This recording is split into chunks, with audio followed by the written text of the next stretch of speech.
família IBB, seja bem-vindo a mais um encontro promovido pelo Ministério da Mulher da Igreja de Deus no Brasil. Muito obrigado pela sua participação. Quero aqui, antes de tudo, parabenizar a toda a equipe do Ministério da Mulher, na pessoa da diretora Kelly Maria, por tão importante iniciativa em polarizar sobre tão importante tema que é administrando emoções e construindo relações. E para desenvolver esse assunto, temos uma convidada, uma pessoa que distribui palavras de esperança para ajudar as pessoas a saber lidar com os seus desafios. E para isso nós queremos convidar a Rosiane Sena. Ela é professora, pastora há mais de 20 anos pela Igreja de Deus no Brasil, psicóloga pela PUC Goiás, com várias especialidades na área. Aproveitamos aqui esse momento e quero pedir você que compartilhe nas suas redes sociais, convide amigos para participar. E que Deus abençoe e que você tenha um momento muito especial conosco.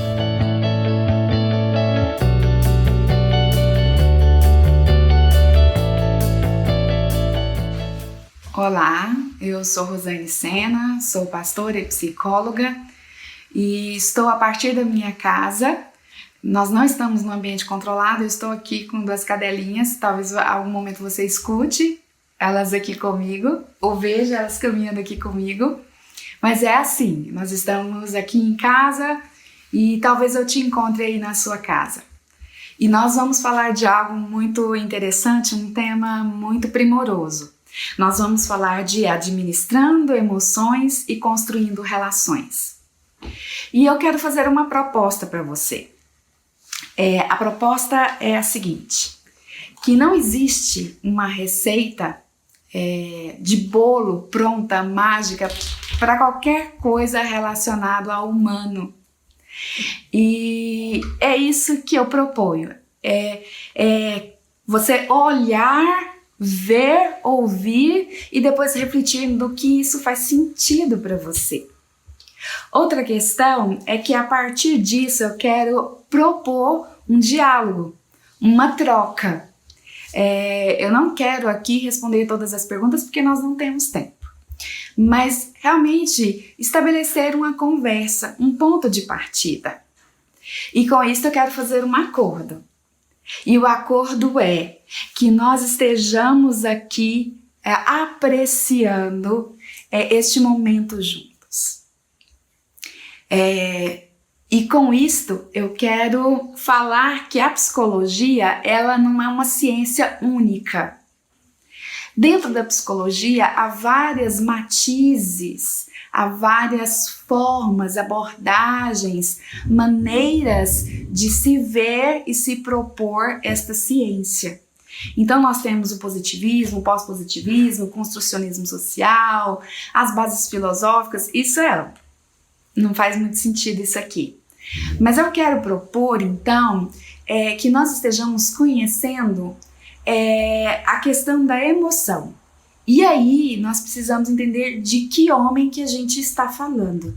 E eu quero apresentar aqui duas visões de homens que se tem mais ouvido ou mais se propagado dentro do ambiente psicológico, dessa ciência, dessa academia psicológica.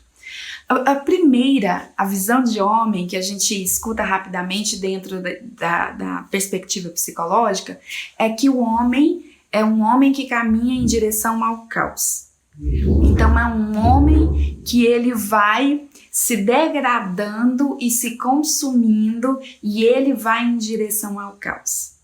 Outra visão que se tem é um pouco diferente. É uma visão de um homem construído como sujeito, construído dentro da sua história, e a tendência dele é uma tendência de buscar sempre o belo e o estético. O belo e estético não é isto que muitas vezes a gente vê aí nas redes sociais. Esse é um embasamento filosófico interessante. Então, dependendo da leitura bíblica que você tem de homem, você às vezes vai pela primeira. E dependendo da visão bíblica que você tem de homem, você fica com a segunda.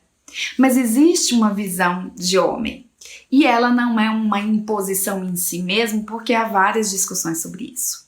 Mas uma coisa que se assemelha dentro da perspectiva de homem bíblica e dentro da perspectiva de homem psicológica aquilo que sustenta a estrutura humana. Eu vou usar alguns recursos, mas eu fiz um recurso assim, quase assim infantilizado, mas que eu acho que faz total sentido a gente usar aqui. Então, o homem, ele é um ser biopsicossocial.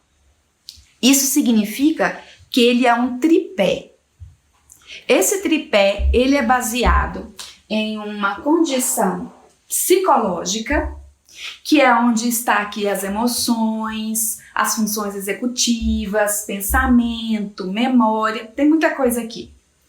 Ele também é um ser biológico. Ele tem um corpo que funciona e que é este corpo que coloca este ser, esse sujeito, em contato com o mundo e em contato com as suas relações com ele mesmo e com este mundo que ele está ali. E ele também é um ser social. Isso significa que o homem, ele foi pensado, vamos dizer assim, para viver em relação, né? Então, ele é um homem que vive num ambiente social, desde mesmo antes da sua concepção, até posterior à sua morte, né? Porque a gente acredita que há uma vida após a morte e nós receberemos pertencimento com essa morte para algum lugar. Então, este tripé é um tripé que sustenta que homem é este. Então, é um ser biopsicossocial. É esse tripé que está aqui. Hoje, a psicologia, também a medicina e outras ciências humanas, elas também têm um estudo e elas também consideram que existe um fenômeno que acontece nessa fundação, nesses aspectos fundantes do homem, que é aquilo que transcende. E o que transcende também é um aspecto humano, que é o aspecto da espiritualidade. Então, nós temos mais uma atribuição para esse homem. Ele é um ser biológico, psicológico, social e espiritual. Então, é sobre este lugar do espiritual que a gente também vai falar. A gente não pode desconsiderar isso aqui. E hoje já se tem vários estudos a partir da espiritualidade para entender alguns aspectos relevantes através de algumas doenças, de algumas curas e de alguma disposição para se curar mais rapidamente, mais profundamente. Está ligado aos fenômenos espirituais e está sendo entendido. Tá ok. Então esse tripé tá aqui e agora a gente vai falar deste lugar da espiritualidade. Aqui nós entendemos que o homem também tem outro aspecto. Ele é corpo, alma e espírito. Normalmente, a espiritualidade ela tem esta tendência de acreditar de coisas que transcendem, que vão além. E aí, eu vou usar justamente isso para a gente compreender aqui. As 3 dimensões. Porque nós falamos dentro da teologia que nós somos seres tricotômicos. Corpo, alma e espírito. E eu acho muito interessante porque essa divisão que eu estou aqui, né, corpo, alma e espírito, é uma divisão didática, né? Olha, eu estou aqui, né? Então, dentro dessa espiritualidade, vamos ver se eu consigo aqui o que eu preparei. Dentro dessa espiritualidade existe um corpo. Existe, então, esse corpo é um corpo constituído por situações de limites, né? Porque esse corpo é limitado, ele é perene, ele é finito. Então, na espiritualidade, o homem está em contato com o seu corpo. Esse corpo precisa de descanso, esse corpo precisa de lazer, esse corpo precisa de movimento. Então, este corpo é aquilo que Deus constrói ali na Trindade, lá em Gênesis, né? Nós somos criacionistas, e ele constrói ali um corpo porque ele precisava de um lugar para que a alma habitasse. Então, ele constrói ali o corpo, aí ele vem com o aspecto alma, e coloca dentro do corpo. E aí ele vem com uma capacidade de relacionamento com o fenômeno Deus, com esta pessoa, né?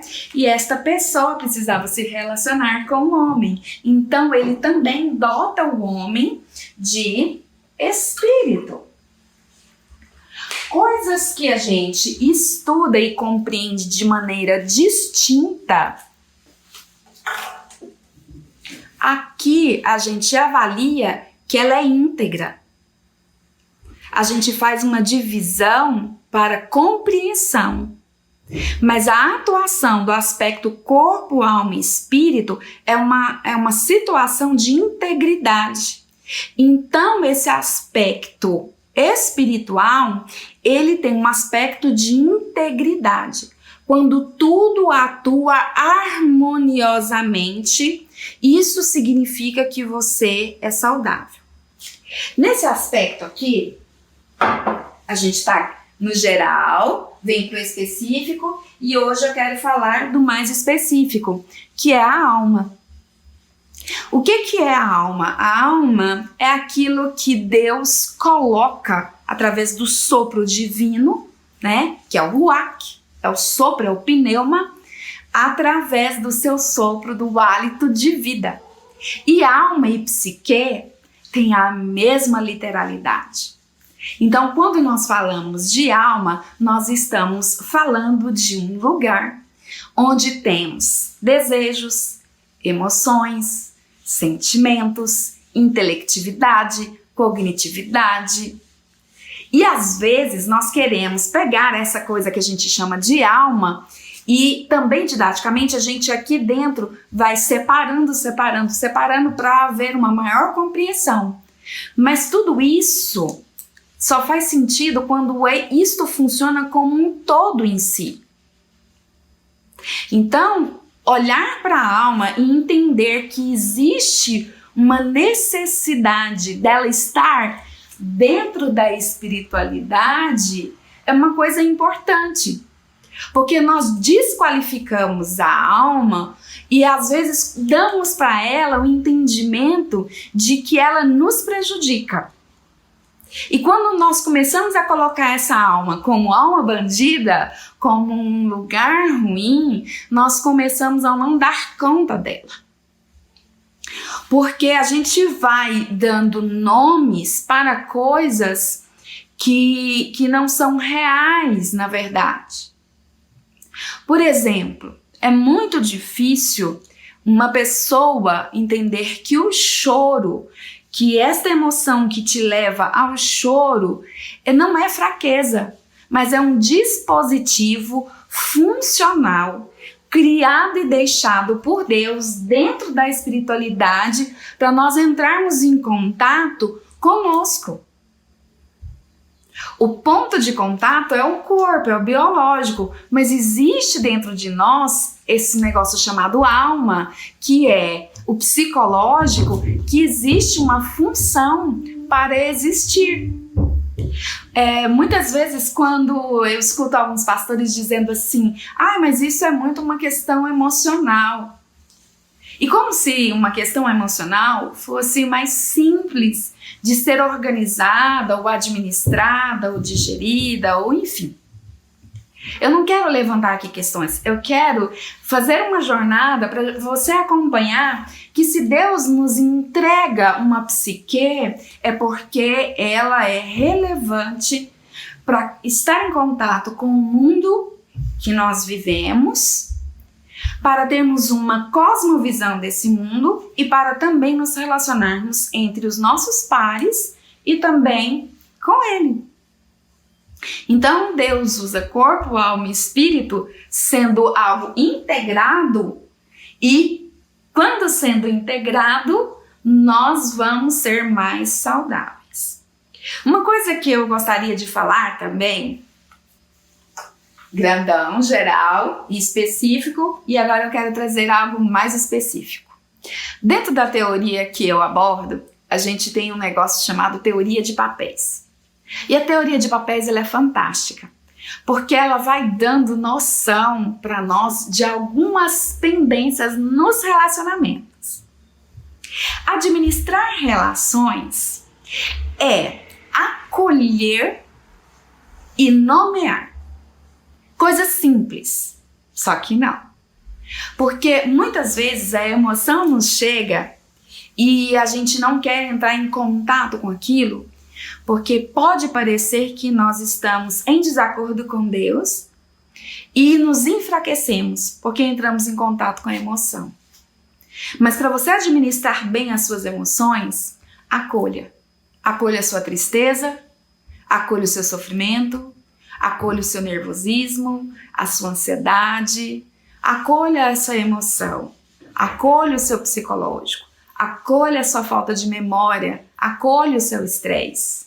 E depois você nomeia isso, dá um nome.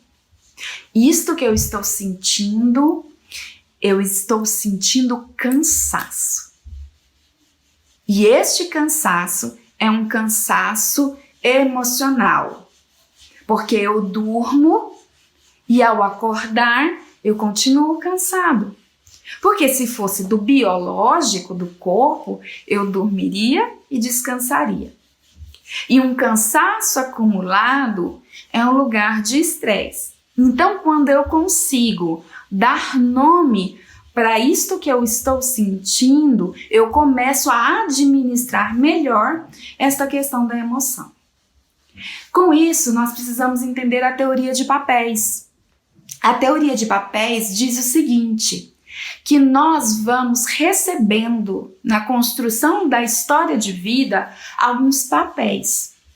Alguns papéis nós temos pleno conhecimento de que eles existem, outros nós vamos descobrindo com algumas situações da vida. Por exemplo, eu tenho papel de mãe, de professora, de psicóloga, de pastora, de amiga, de filha, de tia, de cozinheira, enfim. Isso a gente chama de cacho de papéis. Existem vários papéis e eu sou uma pessoa, a mesma pessoa, mas a minha atuação nesses papéis é diferenciada. Por exemplo, se eu, aqui na minha casa, na relação com as minhas filhas, no meu papel de mãe, quero cuidar delas como psicóloga, não vai dar muito certo. Por quê? Para todo papel se levanta um contrapapel. Então, para o meu papel de mãe, existe um papel de filha. E só vai dar certo essa relação, a tendência de dar mais certo é quando isso fica claro nessa relação de mãe e filha. Você já parou para pensar que às vezes na relação matrimonial de marido e esposa, né, esposo e esposa, esta esposa atua como mãe? E aí você começa a perceber que isso aqui começa a dar muito conflito. Porque a relação é de papel e contrapapel. E a legitimidade é esposa e esposo, mas a atuação está equivocada. Ficou mãe e esposo. Então ela é conflituosa. E com isso eu quero te pensar e te fazer uma pergunta. E tá aqui a resposta. Qual é o primeiro papel na vida de uma pessoa? Qual é o primeiro papel que você recebe na vida? Aqui dentro, né, no meu cacho de papéis, né? Aqui o meu cacho de papéis, tem vários papéis, mas existe um que é o primeiro. E o primeiro papel, ele é pedagógico. Ele nos ensina muito sobre nós. E a partir deste primeiro, nós vamos desenvolvendo os demais.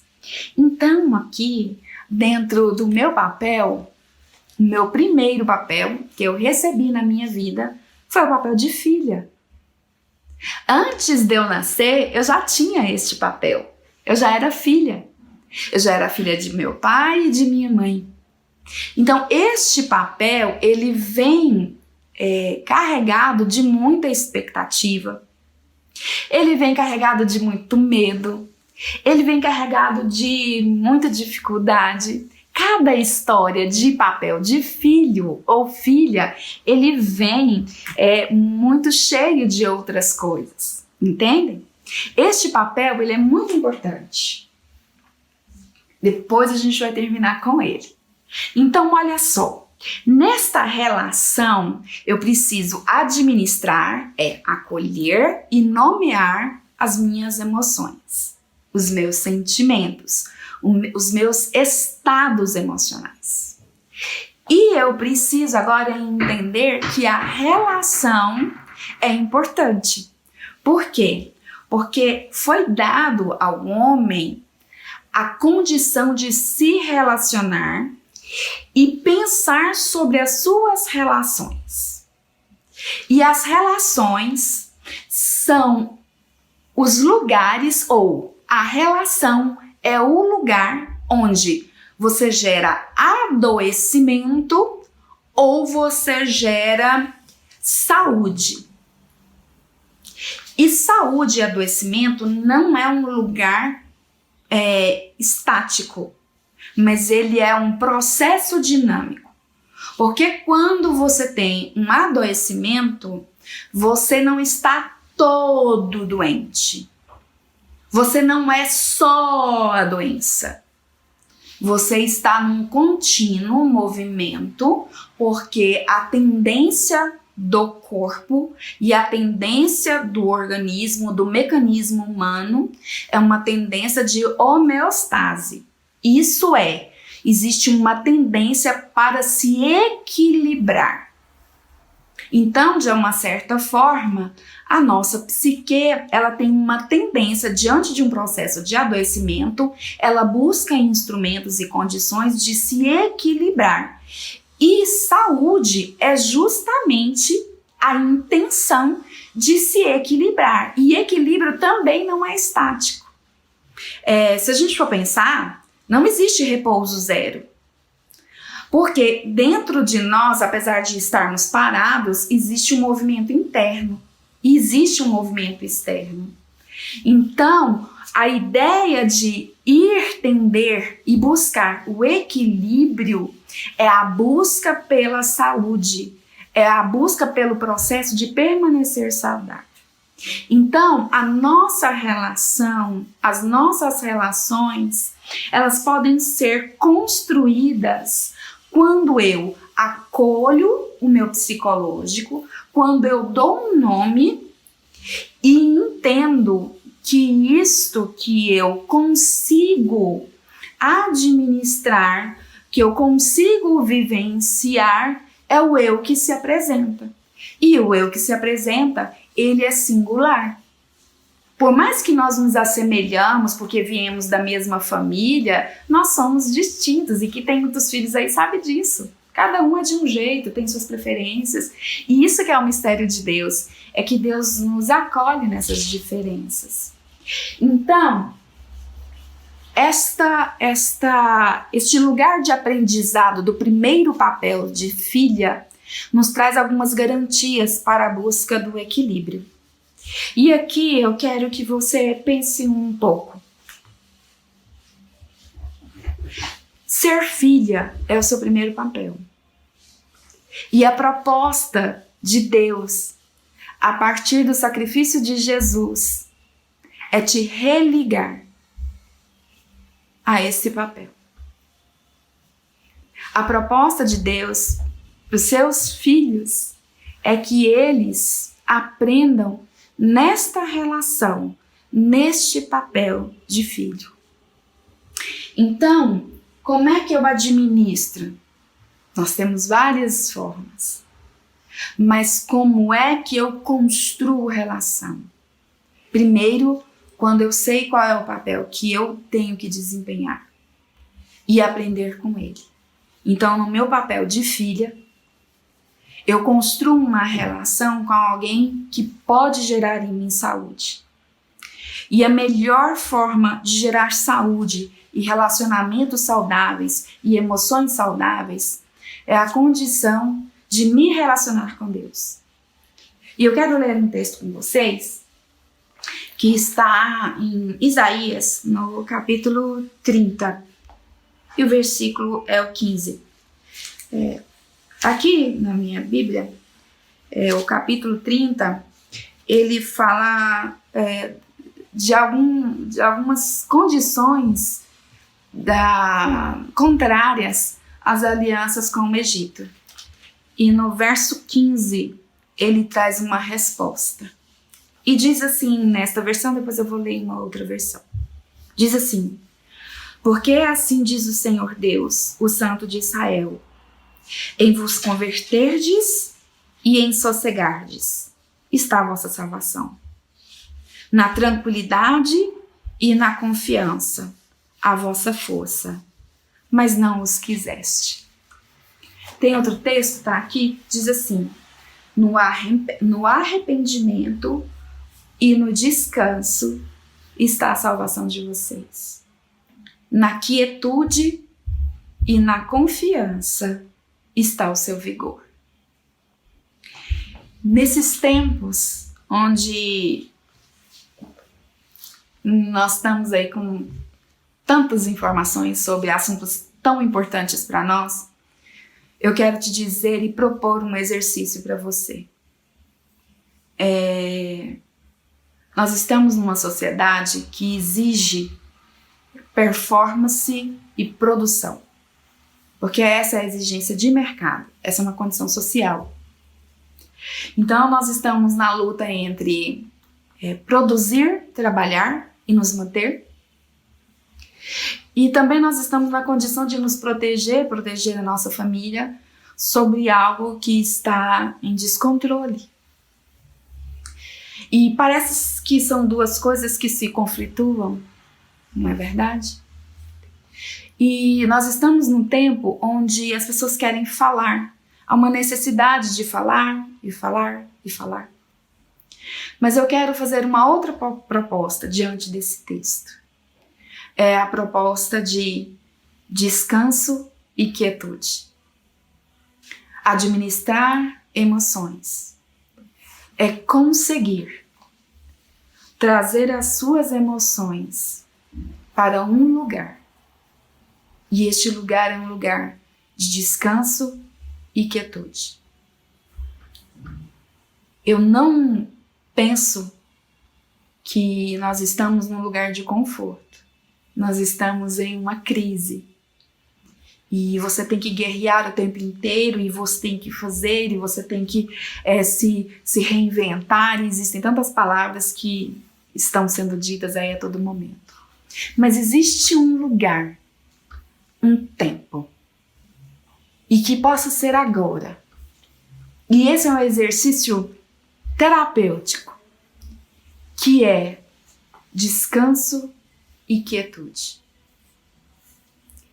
E isso nós podemos fazer quando nós nos aquietamos, nos silenciamos, porque talvez você esteja muito dividido.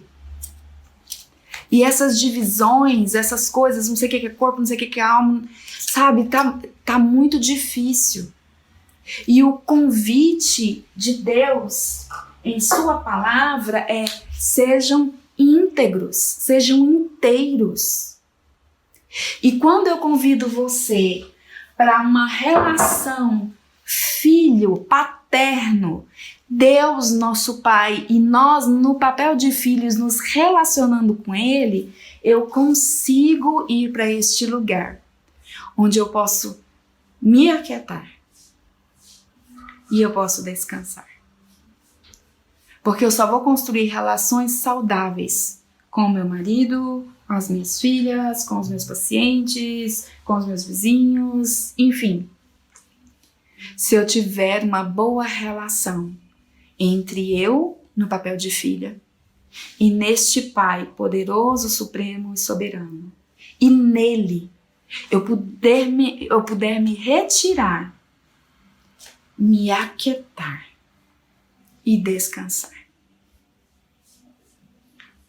Então a proposta é que para você administrar emoções e construir relações saudáveis, a primeira coisa que você tem que ter, se é que eu posso te ensinar alguma coisa, é que a sua relação com Deus, ela precisa de ser restaurada. E nesta relação de restauração, você se colocar como filho, como filha, e ir em direção a esta relação ao Pai, podendo nele descansar e se aquietar.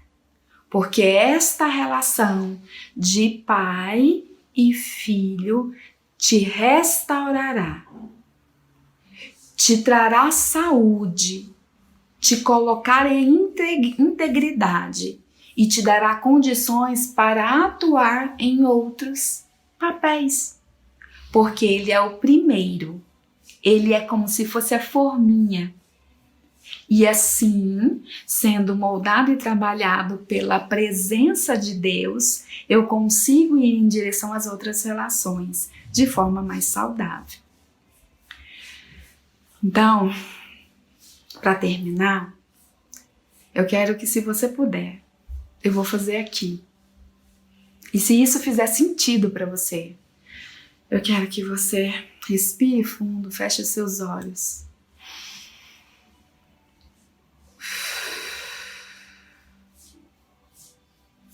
E aquietar não é esvaziar a mente.